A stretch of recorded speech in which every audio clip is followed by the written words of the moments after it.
అభివృద్ధి కోసం పోయిండట. అభివృద్ధి కోసం. ఎవరి అభివృద్ధి కోసం పోయినావు? నీ అభివృద్ధి కోసం పోయినావా? ప్రజల అభివృద్ధి కోసం పోయినావా?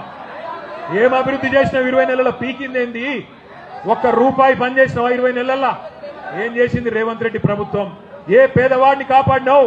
ఎక్కడ గుడిసెలు గులగొడుతుంటే, ఎక్కడ ఇల్లు గులగొడుతుంటే ఎక్కడ నన్ను అడ్డం వచ్చినావా? నీ సొంత ఆస్తులు, నీ సొంత భూములు, నీ సొంత వ్యవహారాలు తప్ప చేసింది ఏంది అని నేను అడుగుతా ఉన్నా.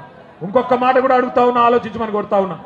నేను మొన్న టీవీ చూస్తా ఉంటే చాలా విచిత్రం అనిపించింది నాకే. ఒక ఎమ్మెల్యే గారు మన పార్టీలోకి వెళ్ళి కాంగ్రెస్ పార్టీలో జంపు కొట్టిండు. జంపు కొడితే ఆ విలేకరు అడుగుతాడు, పాపం తమ్ముడు పోయి, ఎమ్మెల్యే గారు ఏ పార్టీలు ఉన్నారు మీరని అడుగుతాను. అడుగుతుంటే ఆ ఎమ్మెల్యే గారు చెప్తాను, ఎక్కడ ఉండాలో అక్కడే ఉన్నాను. ఇప్పుడు మీ అందరికి పిల్లగాళ్ళు ఉంటారు ఇంట్లో. పిల్లగాడు లేకపోతే సాయంత్రం ఏటో దోస్తు ఇంటికి పోయింది. ఆయన రాత్రి 10 అవుతాను.